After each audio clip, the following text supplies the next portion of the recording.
Hi guys, I am here at my granny's house once again, as I was when I shot my most recent Off Monday Ramble video. I'm here again. It's Miss Daisy Day, so Granny is getting her hair done, and I'm here sort of waiting for time to pick her up. And this time, I was thinking about Superman, and I think about Superman a lot, as those of you who are regular viewers of mine probably know, and as you may have surmised from my shirt here, I am something of a Superman fan. This shirt actually is my favorite Superman shirt. This is the logo of the Max Fleischer Superman, which is my favorite version of Superman. But specifically, I was thinking about this idea that always it comes up every few years, either to do with the comics or now that they're making Superman movies again. It comes up every so often when people compare Superman to other superheroes like Batman or Spider-Man or and Superman always gets the rap of being difficult to write because it's hard for people to relate to Superman. There was actually an article, there have been a couple of articles published online recently where people have explored this concept. Why do people think that Superman is difficult to relate to? And the authors of these articles, like me, consider that notion to be bullshit. I think Superman is a very easy character to relate to if you know what to engage with him. If you look at Superman just as a guy with superpowers and you think, oh, he can fly, bullets bounce off of him, he's really fast, he can see through things, laser beams come out of his eyes. Yes, of course, we can't relate to any of that. But if you drill a little bit deeper into the character, and I'm not even talking about getting all, critical about it and trying to wring every last drop of theme and meaning out of it. I mean, just look at the way the character is written in some of his best stories. Look at some of the really obvious implications of living the life that Superman lives. You find tons of stuff that anybody could relate to. Think about this. Even though Superman has, powers and abilities far beyond those of mortal men, and he can save people and defeat supervillains and, lift cars over his head and fly and all these things, that enables him to help many people. That enables him to diffuse many threats. It enables him to do a lot of good. But Superman, more than anyone else, is also acutely aware of all the stuff that he can't do, of all the people that he can't save, of all the problems that he can't solve. And to me, that's kind of tragic. And to me, that humanizes him. You can also relate to the fact that he's an orphan. Lots of people are orphans or feel like orphans from time to time. He's an immigrant.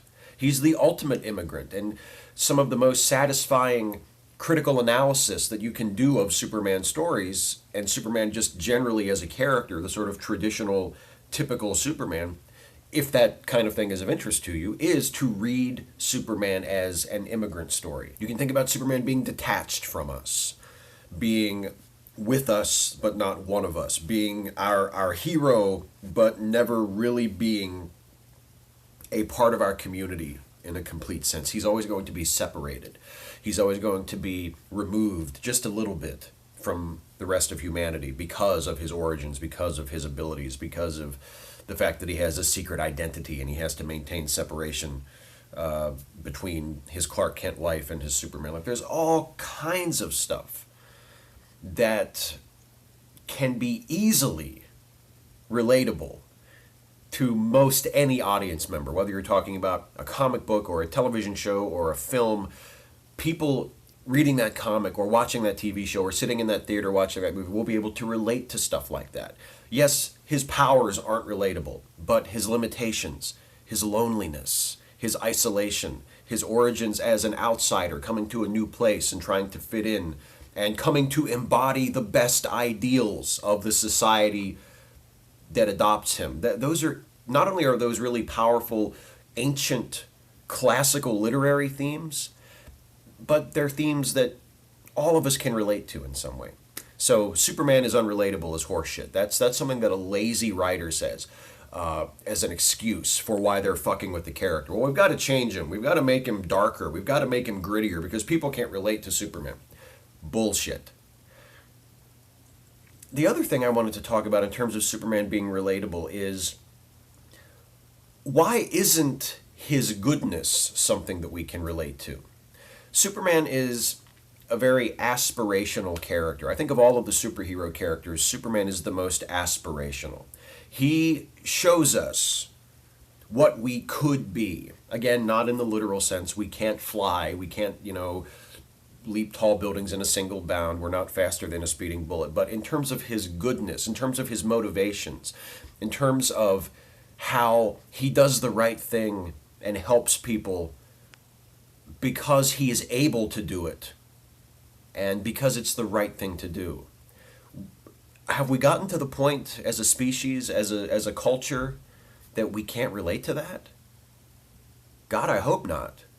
If that is something that is so alien to us that we have to say, well, we have to dirty him up a bit because you just can't relate to. He's a big blue Boy Scout. And yes, the character can easily turn into something cornball if you make him too Boy Scouty, if you make him too goody two-shoesy. But have we really gotten so cynical as a people that we look at a fantasy character like Superman doing good just for the sake of doing good and we say, corny, can't relate to it? I really hope not. There was a poll at around the turn of this century, in like the year 2000 or something. There was a poll taken. I can't remember if it was a Time magazine poll or if it was like from a comic industry publication, but they took a poll of just people in the United States asking what was their favorite comic book superhero. And number one, first place, was Batman.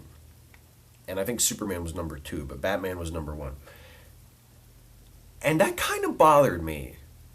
Not because I don't like Batman, because I love Batman. I have a Batman watch. All right? This is how much I love Batman. I wear this every day of my life. This is my Batman watch.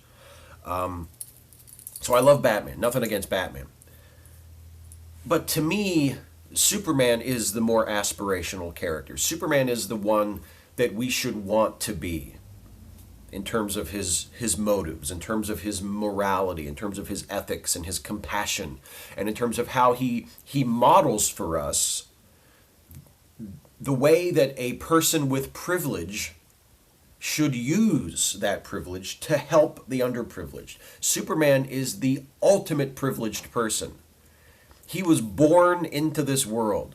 Perhaps not into this world, literally. He was born on Krypton, then he came to this world. But he came into existence with these abilities that he did not earn. He did not get them through any effort of his own. They're just part of the situation into which he was born. They're part of his being, part of his body, part of his constitution. So he's privileged to be someone who has, bodily functions that can transform light from a yellow sun into these amazing superpowers. And how does he use these privileges? He doesn't use them to enrich himself. He doesn't use them to push people down, to conquer people, to gain personal power or glory. He uses his privileges to help people who need help and to make an example of himself for others, to say, look, you do this too.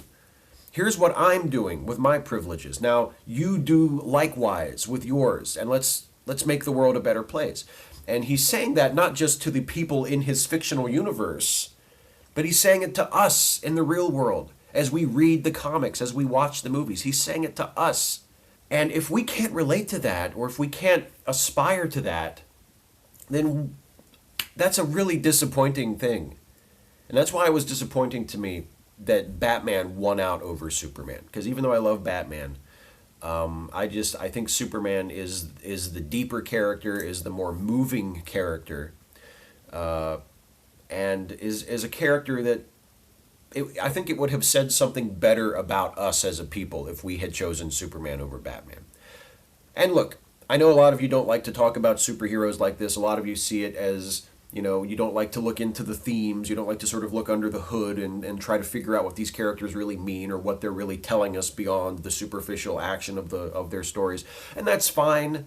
You can tell a great Superman story. You can tell a great Batman story that's just an adventure story, that's just about escapism and excitement and solving mysteries and beating bad guys. Like there's nothing wrong with that. Some of my best Superman stories, some of my favorite Superman stories and Batman stories are just like that.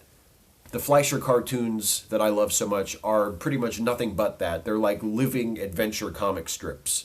They're animated adventure comic strips where there's very little depth. It's all just action and story and excitement. And there's not a damn thing wrong with that.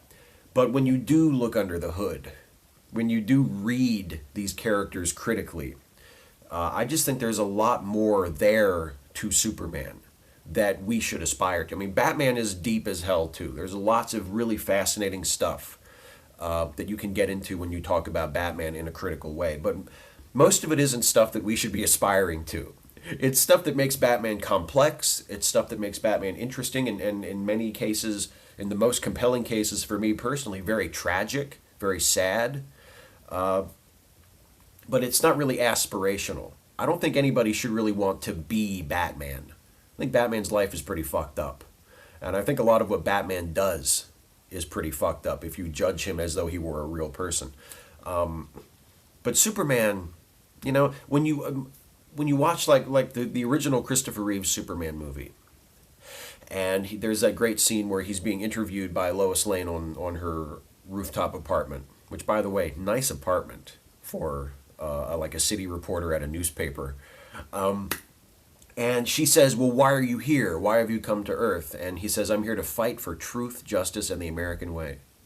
And when Christopher Reeve says that line, he doesn't play it like a punchline. He delivers that line as though Superman believes every word of that. He is completely in earnest when he says, I'm here to fight for truth, justice, and the American way. And then Lois makes a joke a few minutes later, and he says, Lois, I never lie. And he means it. Now, maybe we can't relate to that in our own lives. Maybe we are not that good. Maybe we are not that honest or that forthright, or we don't have that innocent faith in the possibilities of the system and the goodness of the American way. Maybe we're too cynical and too disappointed to feel that way. And maybe we have good reasons to not feel that way. But shouldn't we at least admire that? And shouldn't we at least be capable of being touched by that? When this incredibly powerful character is asked, what are you doing here? And his answer is, I'm here to fight for truth and justice. And he means it. Like, I don't know. I can't relate to people who can't relate to that. When people say that Superman is unrelatable to them because he's too good, or when people say that Superman movies or Superman TV shows are boring or are not interesting because he doesn't punch enough people, I can't relate to that.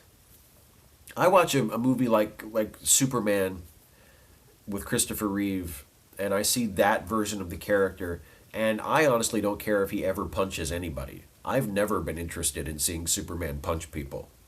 I mean, I just don't think that's the most interesting part of the character, how hard he can punch. I think it's interesting to see a character that is superhuman and invulnerable, physically invulnerable, certainly not emotionally invulnerable, and uses his abilities for good, uses his abilities to help people. Not because he has to, because he doesn't have to. Nobody is ever going to tell Superman what to do. But because he wants to, because he thinks it's the right thing to do, because his parents raised him with a sense of responsibility. And I don't know. I can relate to that. I can relate to wanting to do that. I can't relate to being able to do that, but I can relate to wanting to do that. And I think a lot of Superman fans, a lot of fans who feel really emotionally close to the character, who don't just like Superman because he's cool or because they imagine he could beat up the other characters, but who really feel emotionally close to the character. I think with a lot of us, it's because we connect with that desire, with that aspiration to want to do good. And we would like to think, you can't ever say for sure, and it's a completely hypothetical question anyway, because people don't have superpowers. But we would like to think if by some strange miracle we did have superpowers comparable to Superman's abilities, that we would use them in the same way that Superman does.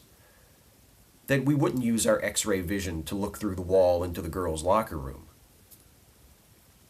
That we wouldn't use our strength and our invulnerability to rob banks and take money for ourselves. That we wouldn't use our power to bully people and to try and get our own way.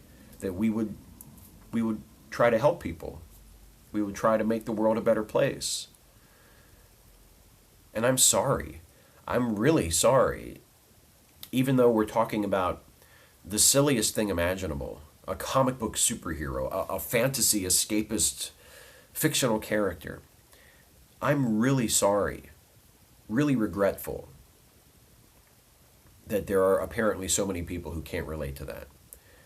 There are so many people who see a character act like that, think like that, be written with those motivations, and they say, bullshit, I can't relate to that. That's not how I would be. That's not how people would be. That's a little sad. It's a little disheartening to hear people react to the character like that. And it's even more disheartening when you realize that now some of those people are the ones in charge of that character's, at least its near future cinematic fate. And that they've been handed one of the great gifts that you could possibly be given in American popular culture. They've been handed the ability to make a Superman movie, to make a series of Superman movies. And in fact, a series of movies about Superman and Batman and Wonder Woman and all these great DC Comics superhero characters. They've been handed this wonderful gift. And so far, the best they can come up with as far as material is Superman punching shit. That's what Man of Steel was about. Superman punching shit with no thought to the consequences, with no thought, not just no thought by Superman within the story, and also no thought by the filmmakers. Who cares? Let's just show people Superman punching shit. That's what they want to see. And now it's going to be Batman and Superman punching each other.